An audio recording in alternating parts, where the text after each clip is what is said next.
في القرآن الكريم لو حضرتك واظبت على قراءتها تحل محل سورة الواقعة في بسط الأرزاق، وفي سعة الأرزاق، وفي جلب الأرزاق، وفي جلب كل خير لك من حيث لا تدري ولا تحتسب.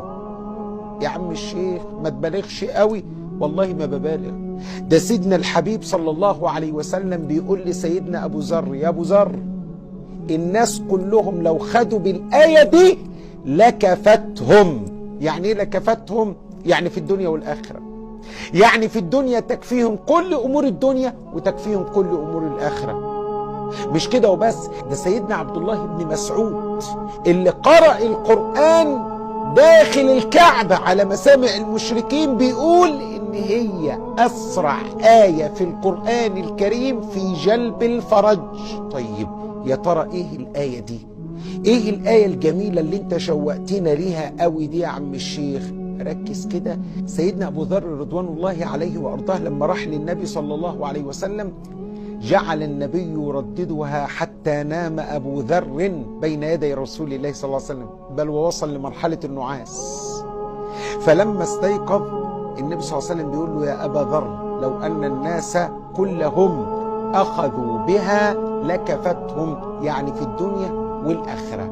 عارف بقى الآية دي إيه بقى؟ علشان أنا طولت عليك قوي وشوقتك بما فيه الكفاية. الآية دي علشان ترددها وتجعلها ورد في كل لحظة لأنها سهلة جدا.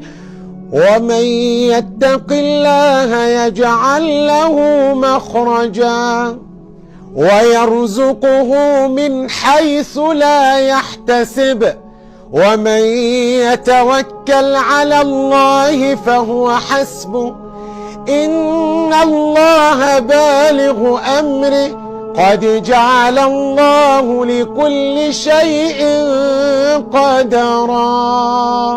سهلة مش كده ولا ايه؟ ميسورة. يا سلام لما تقرأ بيها الصبح كده 10 15 مرة 11 مرة، بس احرص ان الرقم يكون فردي.